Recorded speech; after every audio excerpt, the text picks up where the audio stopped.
Welcome back to the Doc Talks podcast. Let's go. Let's go. Starring Cambrie and Shane hosting. And our special guest, the one and only Pilot Dawn. Yay. Dawn. It's great to have you here. Well, thanks. Oh. No, go ahead. Thanks for having me. I've been wanting to get on this show ever since you started, and I finally let me on. I can't believe it. And I'm really honored to be your first guest here. I noticed that you have a nice guest chair here, too. It's very, very comfortable. What do they call I'll try to stay awake. Yeah, what do they call it when, like, it's the king's chair? The captain's. throne. The throne. It is the throne, the guest throne. Yeah, it's very nice. So, Dawn, tell us a little bit about, obviously not us, but the camera. I was born in a small town in West Texas a while back. And I retired from American Airlines during COVID, and we moved here to Coeur d'Alene. And I met Shane out at the airport. I was getting checked out in his Legend Cub that he had at the time, and my instructor was one of my seaplane instructors when I got my seaplane rating up here. And he said, "Hey, Don," he says, "Shane does not have any tailwheel instructors, and I'm going back to flying floats. Maybe you should talk to him." And so I went to Shane and I said, "Hey, I'm retired, but I like to fly, and maybe just doing something every once in a while would be nice." And the next day my phone rings and it's Shane, and he says, "Don, can you come out here? I've got a guy that bought it." I think it was a Luscombe this guy had, and he said he needed some time in it. And so I came out and flew, and then Shane, reading my mind and wanting to give me a really nice gift, he bought a Stearman. So the first summer I was retired, I was doing rides in this Stearman out here for Shane. And then it kind of morphed into flying seaplanes. I lived fairly close to the dock, and I thought, well, I should get a seaplane because you just can't rent them anywhere because of insurance. I got one, and Shane says, "Would you like to do our single-engine sea training?" And I said, "Of course, if I can keep my airplane on your dock." And he said, "Of course." So there we go. That's how I ended up on the dock with my Cambrie on floats and working with these two wonderful people all summer long. I like how he says wonderful people. That's not what he says when the mic's not on. So, yeah, no, and it hits it in a nutshell. So you retired from American. You were there 36 years. 6 years. Yeah. So, I think there's a lot of people that are on their way to the airlines that listen to this, and you've got a interesting story, and I know your story, and we've actually talked about it on here, but you kind of talk about early on. Right now we've got, what are you, a Gen Z? Gen Z. We've got Gen Zs that instant gratification is a big thing. They're going out and getting their ratings and getting their 1,500 hours, and prior to, and you actually have a son that kind of hit right at the right time and kind of hit on all cylinders, but that probably wasn't the case for you, and I don't think it was when you were young, and it's not necessarily the case of what's going on right now either. So, I mean, you want to tell your, you don't have to go into crazy story, but in depth of, kind of what you started off, because you had a bunch of hours before you made it to your first airline thing, right? That's correct, yeah. Yeah, how many hours did you have anyways? A little over 7,000. Yeah. When I got hired. So I got out of college, and I got a job as a flight instructor. I had a CFI. I had a Bachelor of Science degree in Business Administration. This is 1978. Okay. So I'll let the people do the math. Anyway. Can I stop? I gotta call you out on something. So you got out of college. How good of a student pilot were you for your CFIs in college there, Don? Well, I'm looking at getting a Comanche right now, and I knew I flew a Comanche back in college for my instrument rating, and so I went back and found these old logbooks that they have. They gave you every semester you got a new logbook. So I looked back in there, and I was 19, I think, and 20 those 2 semesters. And probably about every other lesson, I was either a no-show or I called in sick. Now, the first semester was at 8 o'clock in the morning. So, right. And back then, I think the drinking age in Illinois was 19. So, unfortunately, I was not a very good student. In fact, now that I look at that, I go, if I was my instructor, I would have just told me to get the heck out of here. But anyway, they were very nice, and they persevered. And I ended up getting out there with the commercial instrument and CFI. Well, I guess if you're a bad student, you have hope, according to Pilot Don. That's right. That's right. Yep. So yeah, Cambrie, when they start calling every other flight, calling out sick, Yeah. you just realize they're going to be good pilots after. Yeah, I'll give them the feel-good story about how Don made it. Yeah, if I can do it, anybody can. That's right. So Okay. did you do? And I don't know if I know this. Did you do any flying in Illinois when you got out of college? I was my senior year. I got my CFI my junior year. My senior year, I was a student teacher there, so I had. Okay. They had a course where you were under the first semester. You were under the supervision of an experienced CFI, and I had 2 students. And then the next semester they turned me loose, and I had 4 students the next semester. And there's Aviation 101 was at the private pilot course. Back then, you could get a private pilot's license in 1 semester for $750. That's kidding. what Back it in cost the to good go. old Yeah, that's what it days. cost back then. But anyway, I got out of college. I moved to Cal. I got a job in California. I took a trade plane magazine. I sent resumes out to everywhere that wasn't in the Midwest because I didn't want to live there anymore. And I heard from one guy in Modesto, California, who was an Illinois grad, and he was a chief pilot at a FBO in Modesto. And we talked on the phone. And he said, "Come on out when you get out." And this was like a month or 2 before I graduated. Anyway, I came out, ended up working there for. Kind of got stuck there for like 4.5 years as an instructor on 35 certificates. I did some chart. He got me on the charter certificate. I did that. I got my double I, my MEI, my multi-engine, and my MEI, and my ATP while I worked there. And so the check ride, I remember my Part 135 multi-engine check ride was the same as the ATP. And I'd taken a weekend ground school back then. All you needed for an ATP was the written test. You didn't have to go through this. What do they call it? ATP, CTP. Yeah. Cry the pilots, CTP. Right. Yeah. Anyway, crash the pilots. That's There you all you go. do is watch crashes. Yeah. Anyway, so I did my ATP check ride. I went to the FSDO in Fresno, and the FAA guy was looking at me, he says, "Well, I can't do that." He says, "I don't even see training records and blah, blah, blah." And I said, "Oh, come on, it's the same thing." Anyway, I finally talked him into it, so I got my ATP there also. And then it was That's early 80s? Early 80s. So I was a member of, I think they called it FAPA at the time, Future Airline Pilots Association. Okay. It was you'd pay a certain amount, and every month they'd send you a newsletter telling you, this is back, it was mailed to you. Yeah. Before Gmail? Yeah, before email. And they would tell you who was hiring or who was furloughing or whatever. In 81, I believe it was, when the controllers went on strike, and Reagan fired them all. So the whole airspace system shut down, kind of like it has now. Not nothing like now. Yeah. But it was bad, and you had to if you wanted to go IFR anywhere, you had to have a reservation and all this kind of stuff. But anyway, my letters started showing up saying, this airline's furloughed this many pilots, this airline's furloughed this many pilots, this airline's furloughed this many pilots. So I thought, this doesn't look good. So in I think it was 82, in the fall, because in Modesto, the flying was good up until the fall, and the fog came in, and then it was slowed way down. It's like winter up here. But anyway, I said, maybe I should. I was 25, and I said, you should probably talk to the Air Force recruiter. So I went into the local Air Force recruiter, because I thought, well, the airlines aren't going to hire, and I'm starving to death here trying to make money as a flight instructor in this job. And they told me that they would make an appointment for an Air Force recruiter to come down from McClellan, I think it was, in Sacramento, the old Air Force Base there, and for the next week. So I came in the next week, and the guy didn't show up. And finally, the recruiters, he didn't know how to recruit pilots. He was basically your normal, just your recruiter guy. So his phone rang. He said, well, they had a flat tire. They're not going to make it. And I thought, oh, this is not going well. And then I think the next week I finally got an appointment with them, but they could not guarantee me a flying job. They said, we can give you a backseat job as a weapons officer, but not, or whatever the Air Force calls them. But he said, we can't give you a pilot. We can't guarantee that. Vietnam had wound down. They had a glut of pilots at the time, military pilots and stuff. So I said, all right. And then it turns out I jumped around to a few jobs. I moved to the Bay Area. I worked at a couple FBOs there. I actually was a chief pilot and chief flight instructor at an FBO in San Jose at Reed Hillview Airport for a very short period of time. And I had a lot of total time, but no multi-time, and I needed multi-engine time. And I finally got a job flying tours of the Grand Canyon out of Las Vegas in a Cessna 402, and 100 hours a month is what I was flying. So I built the multi-time up, and that summer was 84, and I applied to American, and they wrote back and said, you don't have enough. I had 750 hours of multi-time, about $7,000.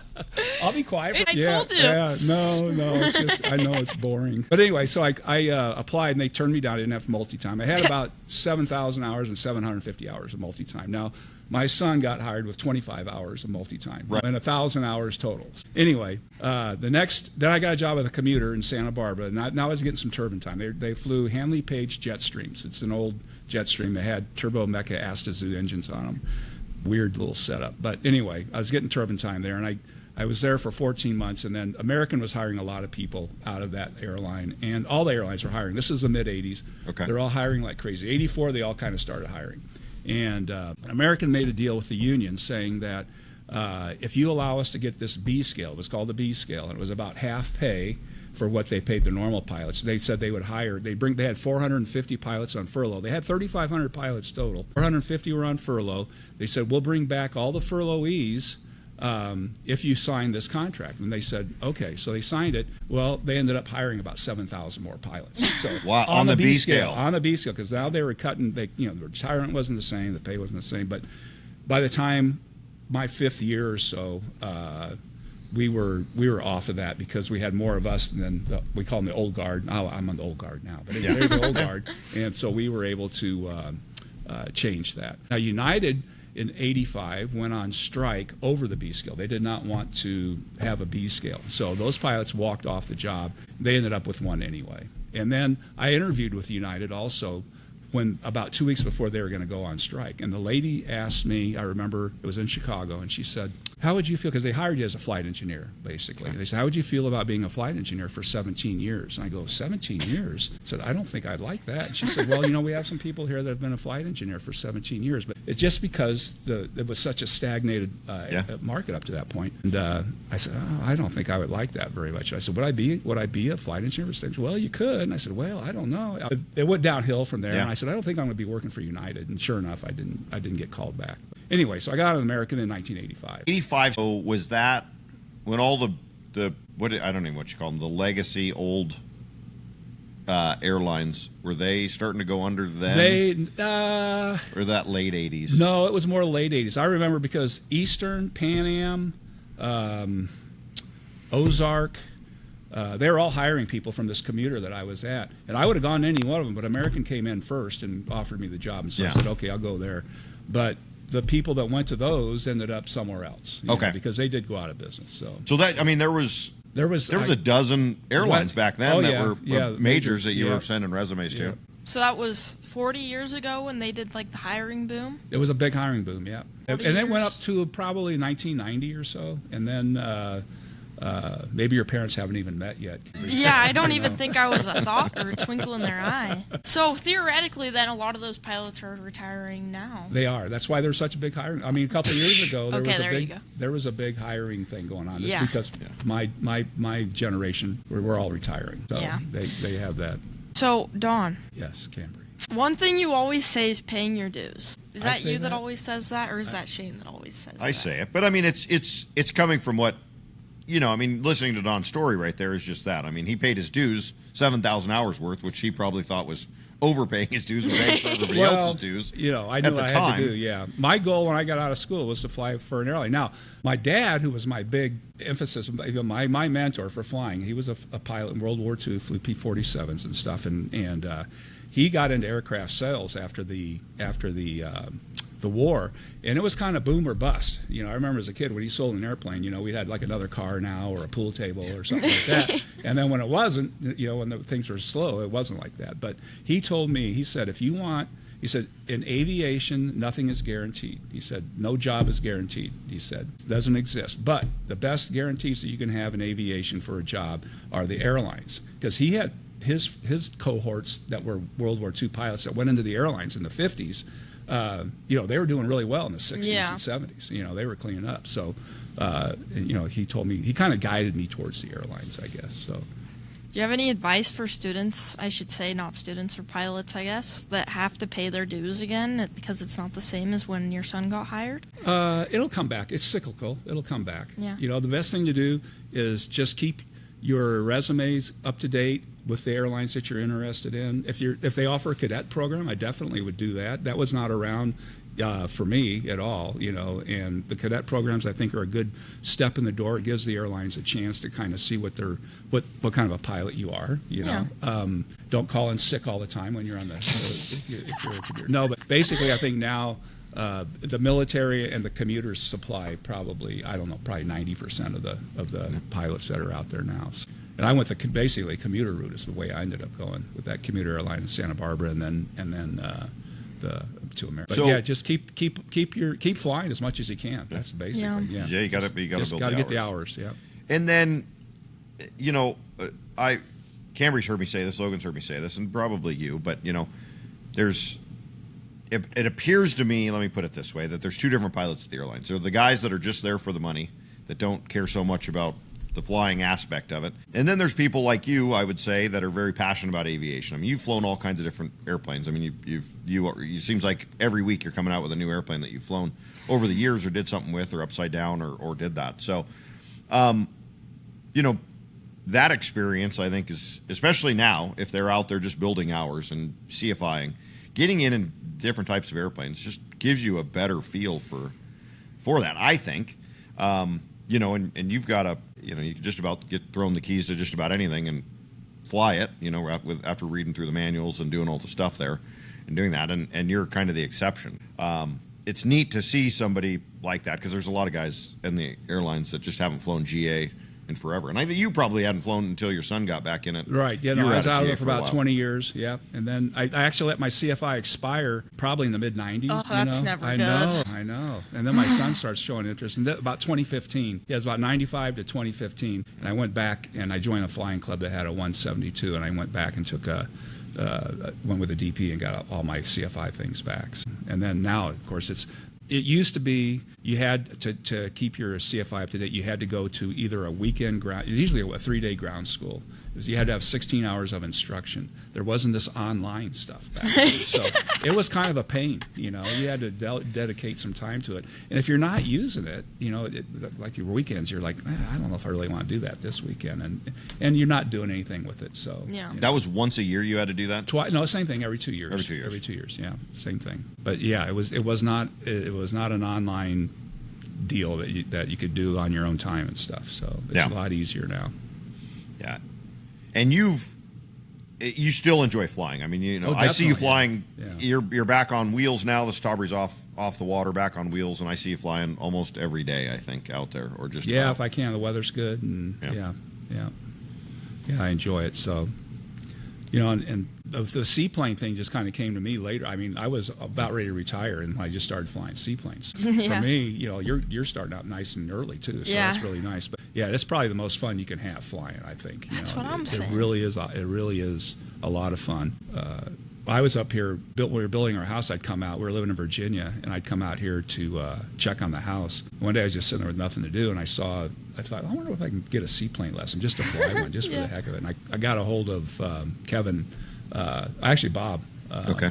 And he said, oh yeah. I said, well, I can get you in tomorrow. And I said, all right. Anyway, I was hooked after that. So every time I come out here to check on the house, I would do a lesson. So I ended up getting my rating the fall before we moved out here. Then we moved out here that spring. All of a sudden, you're telling your wife, "I've got to go back out and check on the house." Yeah, they're messing something up again. Linda, they got a plug put in the wrong place. I got to go out there and tell them to change. I'll be back in 3 days. Yes. Yeah.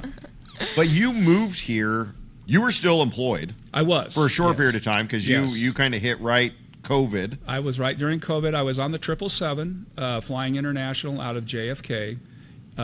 Europe and South America when COVID hit. Getting your mustard stolen. Getting my mustard stolen in, that was in, England somewhere. I can't remember. Can't believe I can't remember. I've heard the story. They took away my mustard. Forgot about it. Last trip. British wouldn't allow us to carry anything over 3 ounces, whereas every other country in the world would. So, yeah, they were Edinburgh, Scotland is where they took it away from me. The last time I'd gone to Zurich to buy it, too, it was really a bummer. I know. Mustard, yeah. I know what I'm getting Dawn for Christmas. Yeah, well, it's called Tommy's mustard. It's in a tube, and it's a little screw cap on it. Get that. You can put it in your flight bag, and you can put it on your steaks. It makes everything on the airplane taste better. That's awesome. For all those pilots out there That's that are right. wondering. That's right. Going into Zurich, get Tommy's mustard. Did they have it at the airports? No, I would buy it In town? in the town at the grocery store on the layover. Yeah. But anyway, so getting back to COVID, then they started.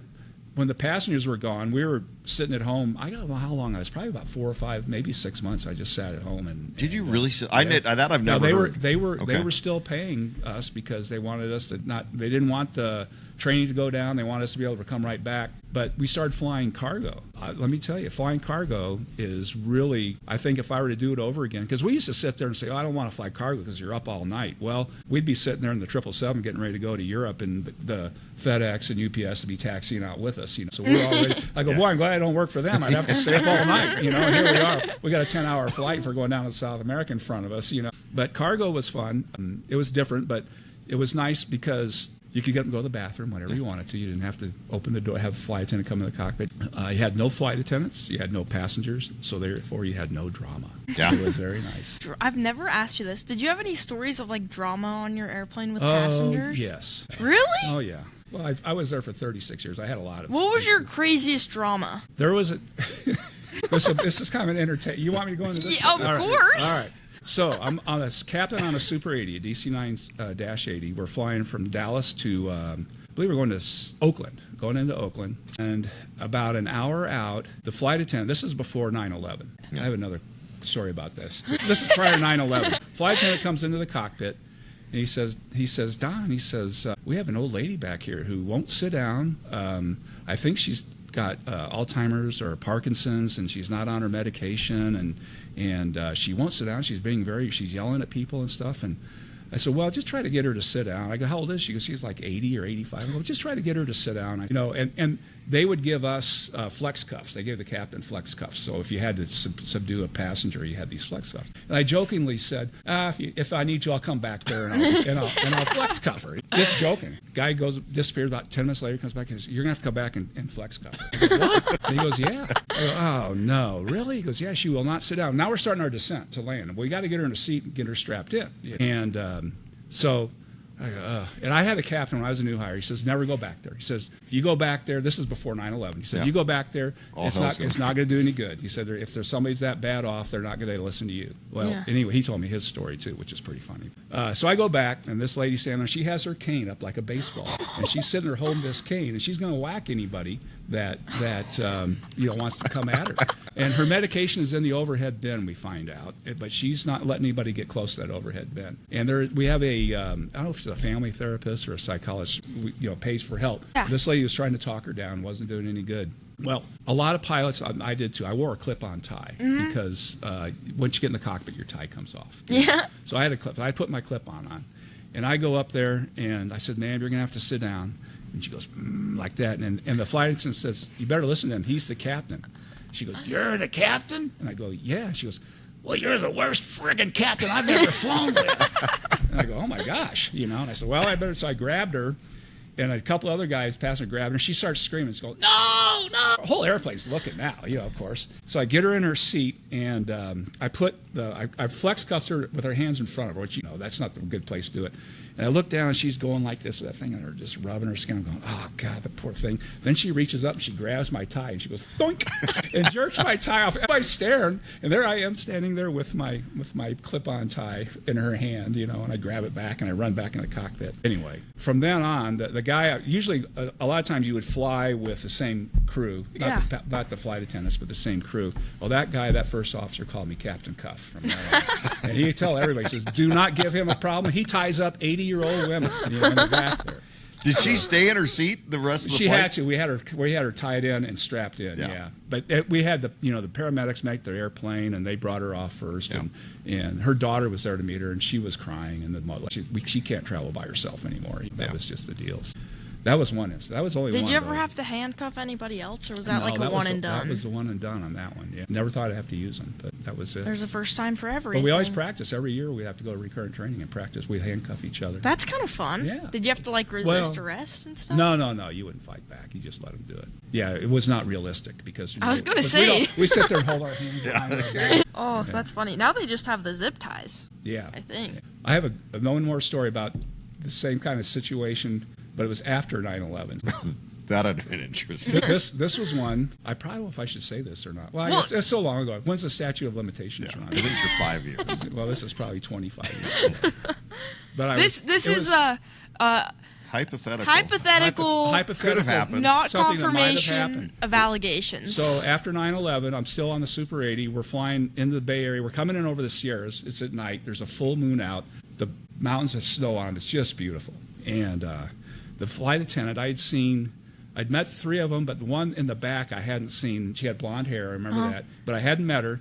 And so the flight attendant comes in for something. I can't remember why. And I looked back and I saw this blonde standing there in the galley like that. And we had a new, we called it the number 1 on the Super 80, the one that was up front. And I said, she was brand new. Yeah. I said, why don't you tell her she can come in here and take a look? Oh, that's why I called her in to see how pretty it was. Yeah, So of course. she goes, are you sure? I go, yeah, go ahead and have her come on in. So she comes in, and I don't really look at her, and I'm showing her I think we were going over Mammoth or something like that. I'm showing her the snow-capped mountains. This is just really beautiful, like that. And I said, yeah. I turned around and looked. She was not a flight attendant. She was a regular passenger. Had this black dress on. I go, but wait, you're not a flight attendant? She goes, no. She goes, that's okay. My dad was a pilot. And I go, I don't care. You're not supposed to be in here. I said, get out of here like that. She goes, really? I go, yeah, I'm sorry. You can't stay in here. So, yeah, that was pretty bad. I can remember as a kid in flight going back and forth from Alaska, going up into the cockpit of the airplane. Oh, yeah. In flight Yeah. and doing that and Yeah. being brought up there. I don't know. I mean, I guess 9/11 stopped that. That stopped all that, yeah. Yeah. Unless you're on Don's airplane. Well, yeah. Try this seat out If here. it was dark out and she looked like a flight attendant from 40 yards away. Maybe. No, that's That's- funny. I mean, yeah, you flew through 9/11, so that changed everything. Yep, I don't. yep. I remember the first trip right after 9/11 I flew, and they had put, I was still on the Super 80, and they had put this little chintzy bar on the door. It was before they had the hardened doors, and it was like a big latch that you put over the door, and latched it, and that was it. But I remember that I flew with a guy. He was a Reno area guy, an older gentleman. He's older than I was, and well, very experienced pilot. But there was always every time we merged with somebody, there was always kind of this head banging amongst the pilots, and we settle things down and stuff. And he just said, no, let's just do this. This is more important, blah, blah, blah. Well, I remember there was a lady out there. I think we were going to Dallas, and we had like 9 passengers. Nobody was still flying. Yeah. We had like 9 passengers. And there was a lady out there. There was a guy that was olive skin, and she was scared. She didn't want to get on the airplane. I said, don't worry. I said, this is going to be if anything happens, we got this bar on the door now, and that's not going to happen again. I told her that's just not going to happen again. So anyway, I just remember that people were scared. People were still scared of that. Yeah, Of course. So you weren't flying the day of 9/11? I was not. No. Yeah, you were, but you. I was supposed to, but I it. traded that trip, so On it. I did not. I would have been stuck in Richmond, Virginia. I would not have been on one of those. I was on Yeah. the Super 80, so I wouldn't have been on one of the airplanes that they hijacked. And I didn't know any of the crews personally. They were D.C. and Boston-based crews, so I didn't know either. Yeah. I was based in San Francisco still at the time. Yeah, that was interesting. I saw. You might have heard this story because you've been around aviation. So it's completely off topic here, but I read an article yesterday or the day before.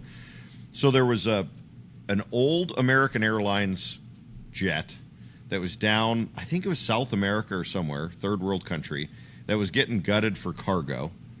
And 2 guys, a flight engineer and a mechanic, apparently steal this 27 might have been, off of the airport and flew off and they never found the airplane ever again. I saw that on Facebook today. Yeah, I think I saw it the last couple days. Yeah. And it was American Airlines. I mean, they showed pictures of the jet, and yeah, they got on the airport, and they're like, they don't even know how they got them in the air with just a flight engineer and a mechanic, but they got it started. I'd probably flown that airplane before. Probably.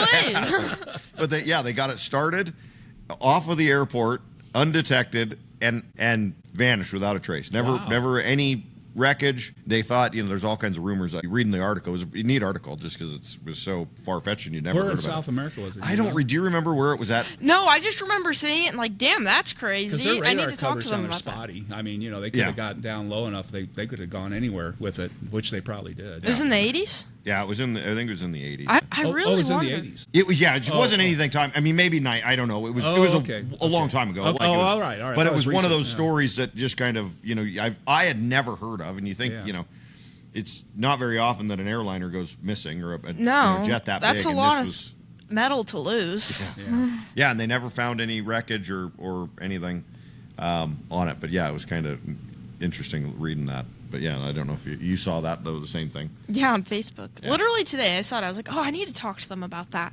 Yeah, So no. thanks for bringing it up. No, that's I think you read it's- my mind. Well, I mean, and you get guys that figure it out. You had that mechanic over in Seattle that did the same thing. That was crazy. Sky King, R.I.P. Rest in peace. That was a crazy story. That airplane could be somebody's house down there in the jungle by now. Yeah, no kidding. Really? Yeah. Honestly. Well, I mean, the story alluded to like they got it and we're going to haul it off. Because it was halfway gutted because it was going to be cargo anyway for hauling drugs. I'm like, well, how do you fly a 727 into anywhere with drugs? Like, okay, you stole it and you've loaded it up. Like, now where are you going to go to land the thing? Yeah, to they're dump not it off? exactly quiet. Yeah, Not you're really. going to dump the thing off. I mean, it's going to take a decent runway to land the thing. And I think they're going to know where the airplane Unless they came took from. care of the DB Cooper switch and they could There throw you it out go, the back throw it door. out. Yeah. It's still running today, just refueling. I would be so curious. You know who DB Cooper was, Cam? Of course, that one is crazy too. That one is crazy too. And what year was that? These were Yes, late 70s, I think. 78, 9-ish. I just remember when I got hired as a flight engineer, and they were showing us they had a switch on the fuselage back there that would go flat in the air, so they couldn't open that door in the airplane. Otherwise, you could open the door. Yeah, because that's what he did. Is you opened the back door and lowered the stairs. Yeah. Skydive down. Yeah. But he didn't do it over Utah. They found a bunch of money in the desert. He probably went there looking for the gold that you guys have. Oh yeah, in we the- do have a lot of treasure in the mountains. You know about that too, Don? I don't know about that. No. It was There's the gold in Inca all gold. those hills. Yeah. It was the Inca gold or something, isn't that what it is? And You know about it, Logan? Don, you don't know. You need to don't. go home and research it. I do. You can invest in it. You can buy, and then when they find it, you get like a percentage of you it. do? Oh, You can buy okay. stock in the gold in the That mountain. sounds like one of my normal Ponzi investments anyway.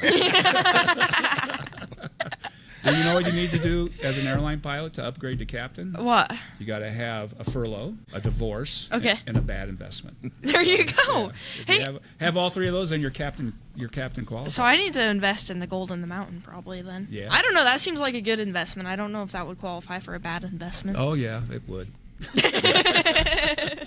That's amazing. you've got following up your heritage at American. Can we say it? Is it I official that he's working, that he's got moving up to American?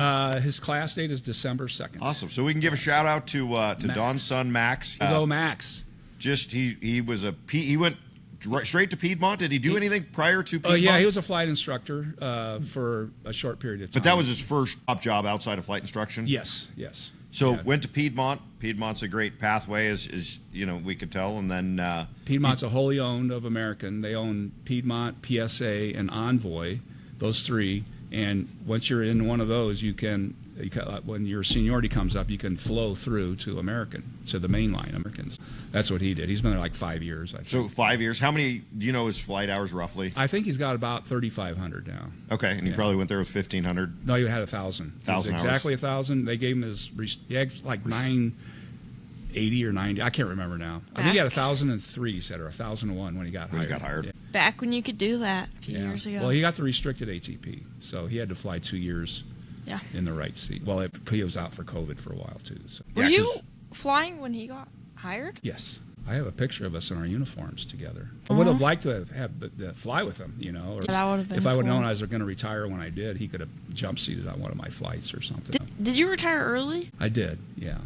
How old? Not I real. know. I like to sit. Cam, How I many years retired, early? I retired 4 months early. Oh, really? Oh, that doesn't count. That's just I didn't want to commute from Coeur d'Alene to New York. No, they came out with That's early funny. retirements back then during COVID because they were trying to get rid of people like me that were not doing anything. The farts? Yeah, the old farts.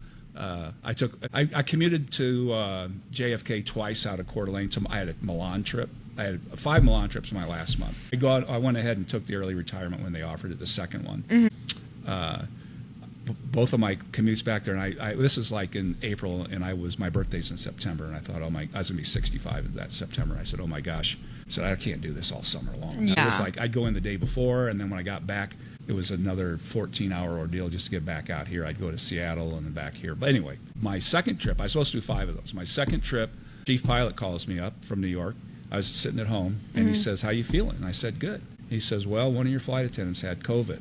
So you're done. 'Cause they had back then. You had to wait 2 weeks before you could go back out into public. So I had 3 trips, and I think the last one he just said, "Don't worry about it." So I was like, that was it. I was home and home. But Done you didn't get the and send done. off. I didn't get the send off. No, No, I that's know. so They were going to give me the sad. fire trucks and everything, and I didn't get that. But now this flying club that I was in Virginia, I went back that summer to Oshkosh.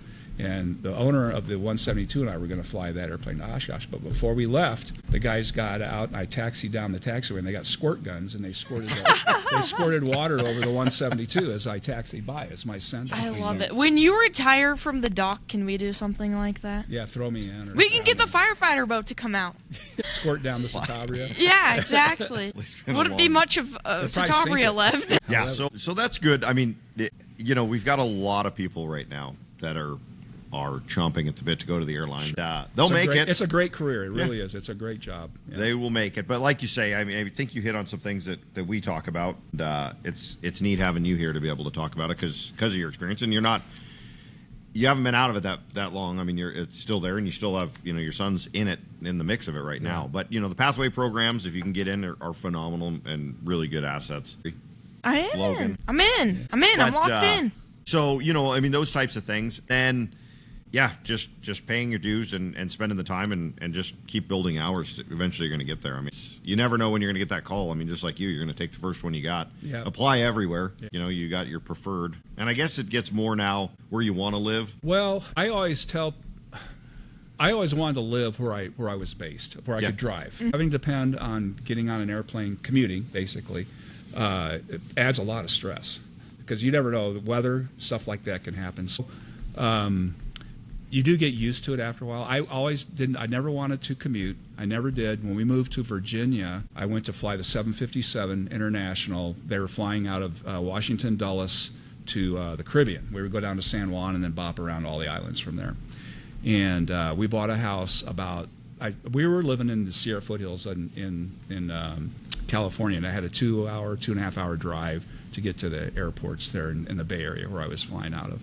And I told Linda when we moved, I said, I really don't, I want to live as close as I can to the airport that we can afford, a nice house, blah, blah, blah. So we bought a house about 30 minutes from Washington Dulles. Well, moved in, I flew about 6 months, and they moved all the flying over to Baltimore. So Baltimore was an 1.5 hour drive from where we were. Still not too bad. So then I did that. By now, of course, my kids are in schools and all this kind of stuff. 3 years after we moved there, they closed that down, that whole base. So I went to New York. I had choice to where I wanted to go, but I chose New York because at that time they had the 2 shuttles going. They had Delta and US Air had shuttles. Every half hour they had a flight from Reagan to LaGuardia. Now I was flying out of Kennedy, but you learn how to get around, And anyway, so I ended up commuting my last, I guess probably 12, 13 years I commuted, and I would drive every once in a while. Like if there was I remember when Hurricane Sandy, when that hit Long Island, and that was coming like the next day, and I knew we weren't coming back. And I had a trip to Rome. I was going to Rome, so we all packed extra clothes, and I ended up spending a week in Rome waiting for that to all. Sounds stuff. awful. It was terrible. It was terrible. Yeah, most of the time I could get on a flight. A couple of times I had to drive, just when the weather was. I imagine that's harder now because, I mean, the airplanes have more passengers, right? Capacity is probably close to 100%. It seems like every flight I'm on. It is, yes. The only thing that saved you was the jump seat. You could get a jump seat. That would be the thing that could save you. And now with American, you can actually reserve. But this is before. Most of my commute, it was like a first come first serve thing on the jump seat. Now they can reserve it, I think, up to a week in advance or something like that. So that would take a lot of stress out of it. But you get out there and you're leaving there at say noon, and your flight's at 5 o'clock in the afternoon. And you say, I got plenty of time. Push back, and then all of a sudden there's a ground stop. The thunderstorm comes and moves in the way, and now they got everybody stopped. Airplane breaks. They got to go back and get another airplane or whatever. So then what do you do? Well, you keep trying. Then you go to a different airline, or you might go to a different airport, or whatever you have to do. And it's a tick against you if you don't make it? Yeah, the airline's counting on you to be there. How many ticks? Did you get any ticks against you? I did not, no. No. We have a commuter policy now. This was before, when I first started, you didn't have it. Now they have, I don't want to quote it because I've been out of it for a while, and they've had a different contract since I left. But they gave you 2 chances to get to your trip on mainline flights. On their airline, on say American. Okay, if you didn't make those 2, then you would get excused from the trip, but you wouldn't get paid for it either. Yeah, but you wouldn't get a tick. You wouldn't get in trouble for that. I mean, that's showing an honest effort to get there. So. Yeah. Yeah, there's just nothing you can do. And my argument always was, well, look, I always moved. They closed San Francisco shortly after I left. I said, I always moved where I could drive, and you guys just kept closing those bases. So when I went to New York, I said, man, if they close this down, then we're done. That's going to be it. Yeah. I'm glad you fixed your habits from your student pilot life to your airline pilot life. Yes. Yeah, he cleaned himself up. Good. Yeah, you did. Yeah, that's right. I did. I did show up. I did call in sick sometimes, so I did get sick, so I had to do that. Yeah, I didn't oversleep. And you've told me you never played the standby, or not. What do they call it? Not standby, the reserve game.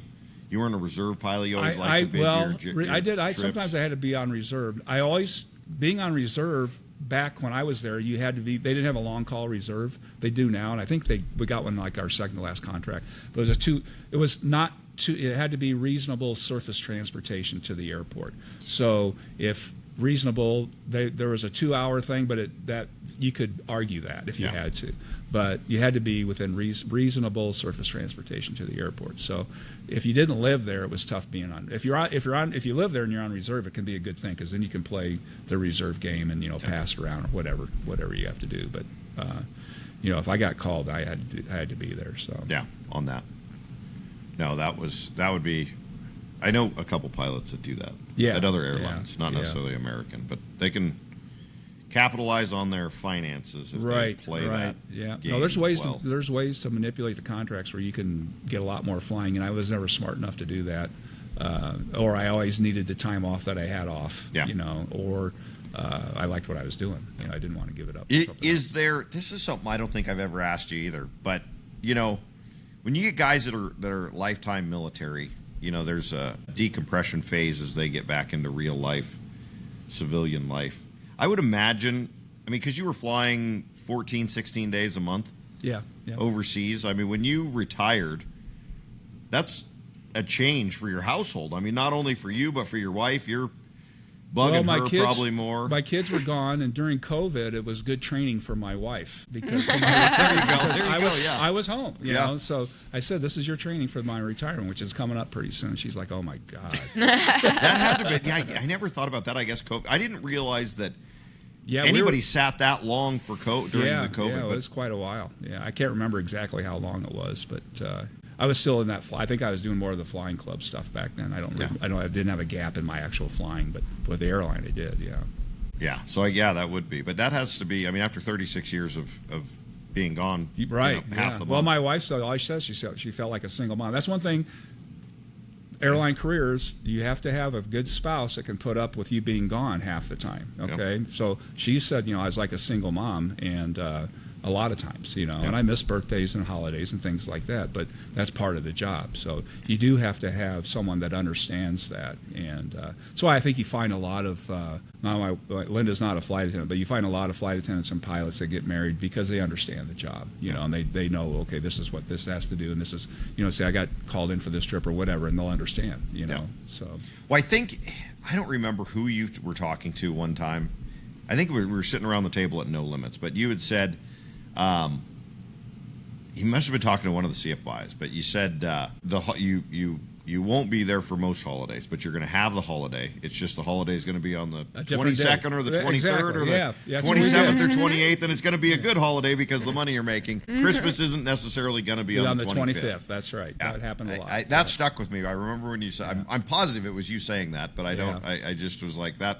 And that's good for everybody that's out there listening, to have that resonate with them. You're going to have a good life and you'll be able to do it, but you have to have a spouse and family. And I found, especially with my kids being young at the time, I could get Christmas off, and the single people wanted New Year's off. And I didn't care about working New Year's, because I couldn't stay up to midnight anyway most of the time. So, it was a good thing because I tried to get Christmas off, and then people that didn't have kids or they didn't mind working Christmas, and I didn't mind working New Year's. So that was kind of the way that worked out too a little bit. No, I like it. So now for the butting of heads at the podcast. Don, tell us your thoughts on Automation? Automation. Oh no, Shane! Tell I can't Cambrie you. that she's going to have a lifetime of Cambrie flying will have a airlines. great career. All the flying way till I'm airlines. 65? All the way till you're 60. Well, by that time they're going to be 90. They'll raise the retirement age. Yeah. They'll bring you on in a wheelchair or a stretcher, you know, and Oh, kind of yeah. tip you up. In the By then, cockpit. we'll probably be half robot anyways. Oh, that's true. Bionic. Yeah, bionic.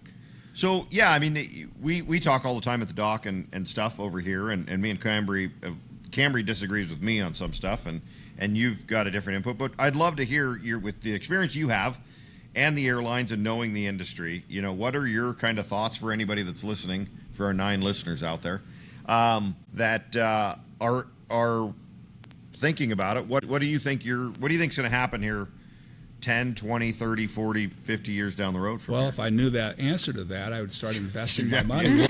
No, I don't think that. I think the technology will definitely be available to have pilotless airplanes. I just don't think that, number one, the public will accept it, especially initially. I don't think that, who knows? I'm just speculating. Sure. But I would say it's going to be at least 50 years before you really have, it's going to be an accepted thing. You know, this first thing that's coming out now are these like Joby and the air taxis, you know, that are going to be doing the local stuff. Are those going to be piloted or not? They're made to not be, Okay. but they can. I'm sure they'll start piloted, but Yeah, I I'm was gonna say, I sure bet they they're start going out to with a phase out the but pilot. They might phase it pretty out quick. eventually. But I mean, there's just, to me right now, even if the technology's there, in the military, of course, is way ahead of this. They've already got drones that'll fly alongside of fighters, I guess, and they can do all some of the more risky stuff and stuff that you don't want to risk somebody's life with. But anyway, I really don't know that either. I think that it's going to be a long time before there's going to be pilotless airlines. I think there's just too many things that who would cuff old lady? I mean, I didn't even think about that. What are you talking about? The robots are going to. You got to have somebody there that can cuff the old ladies that aren't behaving. There's just too many things. There's too many variables, I think, that can happen on a flight that you can't program a machine to take care of everything. How long until a pilot's remotely monitoring and can take over hand fly from a cubicle? Yeah, well, that could be something too. You know, that's probably going to be before there's nobody in the airplane. So. I think. I mean, to back you up, Don, and I think you're 100% right. Like, and my thought process of timeline has definitely changed, probably in the last 6 months of stuff I saw. But I think pilotless, I don't know what that looks like, and you may be right. It may be 50 years. I think single pilot, backed up with somebody on the ground and working with a computer, is probably much closer than that. well, it could be much closer than that. The manufacturers, Airbus is already working on a pilotless airline, and the airlines would love it. I mean, the pilots are one of their biggest expenses, and they can't control a lot of their fares. They can't control fuel prices. They control labor, and that's one of the things that management can control. And if they could get rid of half their labor, they'd love it. So the thing that's going to save that, I think we mentioned this the other day, you still have engineers on trains, okay, and they're going down the tracks, okay. I'm not sure what an engineer does on a train, but they're still there. Engineer stuff. Yeah, engineer stuff. Obviously. Well, they're going to be doing pilot stuff. I think the pilot unions are going to, they always do try to put a kibosh on this. I mean, they're trying to go to 2 pilot operations. Now, the long haul stuff, you have 3 or 4 pilots, you know, depending on how long it is. And you need to have the extra manpower there to relieve the other people. But having just 1 pilot on an international flight, you got to be kidding. I mean, can you imagine? Sure. You know, if you fly 16 hours by yourself and then you go in, there's weather at your destination and you're shooting an approach to minimums or a Cat 3 approach, you know, auto land, you can't see a thing, and you're not on your toes. You know, you got to be totally there. And to have just 1 pilot do that that'd be really really risky For sure. And you're 100% right. Even the autopilots that do that, I mean, they have they do that now. You have to monitor it. And sometimes things don't go right. Sometimes they get a glitch, or a truck will drive by the localizer, and you lose a signal, and the airplane will go whoa, and you'll be off. Or there's so many things that can happen that you got to have somebody there to take care of it, and somebody alert. Yeah. There. No, I think, and I guess we're talking what I would assume for single pilot, continental U.S., the 2 to 3 hour flights. Going overseas, you're going to have more, even if Sure. they're cutting back Yeah, or whatever. yeah. And I think where I'm reading and kind of what the first venture will be into the cargo side of it, kind of that cutting back of pilots, seeing how that goes. Because they won't kill anybody. They'll just Yeah. they'll burn up auger packages it, and the crew. Yeah. Unfortunately, would get killed. But, But- or if there is no crew, I guess they wouldn't. But No, it's interesting times. I mean, the technology's changing, Yeah, it is. and they are. I mean, as Cambrie said, or let's say somebody hacks the Yeah. airplane. You always have the terrorists, or that threat's always going to be there, unfortunately. And somebody could hack the computers on the airplane somehow or other and crash it. If you don't have somebody there that can disconnect everything and hand fly it, That's why I think it's going to take a while for the public to accept the fact that there's not a human being there. I don't think I would ever fly on a full crew. That's what I said about Cars too, Don. Yeah. And then didn't take much talking to get you in. didn't Well- take much talking. Yeah, they're still having some few things to iron out with that too, though. But Yeah. I don't know. I mean, you see these Teslas that crash every once in a while because people are putting the autopilot on. It gets blinded by a billboard or something. That happened to that one down there. Yeah. And No, I think I saw that they painted a road, and they put a picture of a road, like on a road to where it wasn't going to kill anybody, and had the Tesla going, and it couldn't sense that it was an actual wall, and it drove through it. That's crazy, Yeah, actually. I mean, it's using cameras or whatever it's doing to sense it. But yeah, I would think I would not change my trajectory as a young person right now going towards the airlines because you think that it's going to be automated. I would not do that at all. But would I agree. think that this is probably going to be one of the last generations of pilots. 15, 20 years might not be the best. I don't know. But in 15 I or don't 20 know. years, like, There- we might all be vegetables. That's true. There's still people like us that like to fly. We're People? always going to fly. What are we well, saying? no, like Cambrie. We're pilots that like to fly airplanes, and so we're always going to fly airplanes. So there's always going to be demand for people to learn how to fly, for people to charter airplanes, or for people to, fly. You can't say maybe the transport airplane will change, but the general aviation and the fun flying is always going to be there. It's always going to be there. I said it the other day. As soon as who is it? Joby, not Joby. Archer. The other. Archer Archer. calls me and says, "Hey, can you come down and fly this vertical takeoff, vertical land drone thing that goes 160 knots?" I'm in. I will Yeah, jump on the yeah, next that'd be airplane down there fun. to go do it. I want one in my backyard. Or Yeah. You don't have to front worry yard or about your wherever. hair getting messed That's up by right. the fans. Yeah. So no, I mean, as much as the automation and the electric and all that stuff scare me or intimidate me in that, like, I'd be the first guy to sign up if I could get in some drone. We use drones at the dock to take photos and Sure, videos. yeah. If I can get in a life-size one of those and take off and go cruise around, that's you got a helicopter and a Super Cub all in one. Yeah, That's comfortable that you can play your music on inside of it. So no, I think it's going to be changing, and I think you're right. I mean, aviation's been changing for the last 100 years or longer. And it's going to continue The fun to change. factor is always going to be there. Yeah. Yeah. That's just it. And people enjoy it. And the freedom you get from it, and all the feelings that you get when you get in the air and stuff like that. You can't do that any other way. And so I think it's always going to be, there's always going to be the demand for, there's always going to be pilots. There are always going to be pilots, Cambrie. They're never not going to be pilots. Maybe not so many airline pilots. There's always going to be people will pilots. be making a podcast like us 40 years from now and talk like we were talking about the train They can make- engineers. they can They'll make- be like, "What do those pilots do anyway?" Yeah, well, we don't have rails to go on. We have to steer a little more than they do, They're probably. oiling all the flaps. But that's I think the labor unions for the railroad are powerful, and they Yeah. save their jobs, and I think the pilots can do the same thing. And it's automation's great. It's another layer of safety for you, But when everything hits the fan, you got to have a human pilot there to take over. So Yeah, and I mean, we're seeing leaps and bounds in.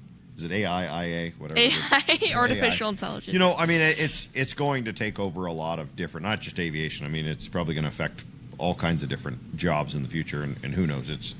We're living through a change. You get me and Don that have seen. Don's seen more than I have, but I've seen cell phones come into play and computers and all kinds of stuff. So I mean, the stuff you'll see in yours and Logan's lifetime. Now, Like, when they that'll be come out with a spectacular. transporter, like Star Trek, I don't know if you're familiar. Oh. That's probably before your time, That Cambrie. is a little bit before my time. Then they're going to get rid of pilots. Okay. They could beam you. Because they can beam you here to there and there to there and all that stuff. So that's the way Linda, my wife. Teleport. Well, it won't. She You're wants just going to be get in a comfortable chair like that with a headset on, and you'll be in Rome. Like, oh, this Yeah, is where I this want to is go, right. and Yeah, it'll yeah. touch and feel the sand That's and the true. water and everything Yeah, else. yeah, No, yeah. it's interesting seeing it, and you just don't know what that's going to look like. But it's been fun. It has been interesting watching it. But things are changing fast. Yeah. I mean, we legitimately sent an email out the other day to a company. We're gonna about get haters for this. I'm I gonna love say, it. you know, it's I don't changing think- with the times. You know, there was like I always say, there was a horse broker that bought 5,000 horses when Henry Ford started the assembly line, and they went all in on horses, and Henry Ford went all in on the assembly line, and guess who lost? The horses. The horses. There's a lot of dog food. So did So- you send an email to some guy that has horse ranch? Yeah, horses. we did. Is We're that- voting on the That's- horses. Is that your story? We sent an email into to a vertical takeoff, vertical landing company talking about our tour business and seeing where they're at with that technology. Oh, that's a good idea. Creating, I'm kind of shooting myself in the foot. I was the one that sent the email. I'm going to take my own job away with a pilotless tour vehicle, but Well, no, you could still fly them. You still probably got 25 years of flying these drones. I think You that's think- these Uber taxi cab things. I mean, there's going to be a point in time, I think, that they can do away with the people in there, as they are doing with the Uber cars. Or Right. Well, there's a long ways to go with the cars still, though. So, when you think about it, there's still quite a bit. I mean, you're going to have. I think it's great because people that like eventually I won't be able to drive. But, I could call an Uber, and whether there's a driver there or not, at least you can get to where you need to go. Yeah. Yeah. You get to your doctor's appointment. Anyway. Yeah, you'll be for sure. You'll be able to do that and those types of things. But it will change. And I mean, me and Cambrie talked about it a couple weeks ago. We were in was it a Waymo? a Zooks. Oh, Zooks. That's right. Zooks. Sorry, I don't want to get the wrong. There wasn't a steering wheel or a set of pedals or even a driver's seat in that thing. Yeah. I think it was you were sitting backwards to the direction it was going. Yeah. You sat where the driver should sit, and you were sitting backwards. Mm-hmm. And it got us there in half the time that didn't you pull it up on your? Yeah, that my map said, and I wasn't even scared once. I don't even think we stopped at a stoplight, but that's computers talking to How computers. fast did it go? The speed Normal limit. speed, yeah. Didn't go over. I mean, you weren't on the highway, though. You weren't doing 60 or 70 miles. No. You were in town. yeah, it was 40. 25, 35, Okay, 40. yeah. I mean, I think they'll go that fast. They will. I looked it up. Yeah, because I think they'll go. 60 They were something. San Francisco, Vegas, and Phoenix. I think is the three places they're running them right now. I think if I got into a driverless car doing 70 or 80 miles, 70 miles an hour, I'd be a little more nervous then. Yeah, but a lot more higher yeah. consequence At for 25 sure. or 30, you're not going to get probably hurt too bad if something happens. Well, you should have seen where we were driving in. I mean, unless it just like blows up with foam Oh, or maybe like it a does, protective yeah, bubble yeah. when you get in an accident. All right. Well, do you got anything else to say for everybody out there, Mr. Captain Don? No, not really. I gotta say, don't give up on your hopes and your dreams. It's all there for you. You just have to go for it. I love it. Keep calling Cambrie so she can be your CFI. That's right. That's right. If you visit my Instagram at flying.foster, you can fill out the Google form and I'll give you a call. Nothing like a selfless plug. All right. Cambrie, you got anything else other than that? That's it. Thanks, Don. Thank you. Thanks for having me. Thanks Thank for you the guys. watchers. Thanks for all you do. He doesn't have a And microphone today. That's He why doesn't, he was so so we're quiet just- over Congratulate. there. Well, you should congratulate But- Logan on Oh, his. yeah. Logan passed his commercial written test with a with an 99, was it? No, 80. 80. That's great, Logan. Check ride's coming up, so maybe next time Sunday.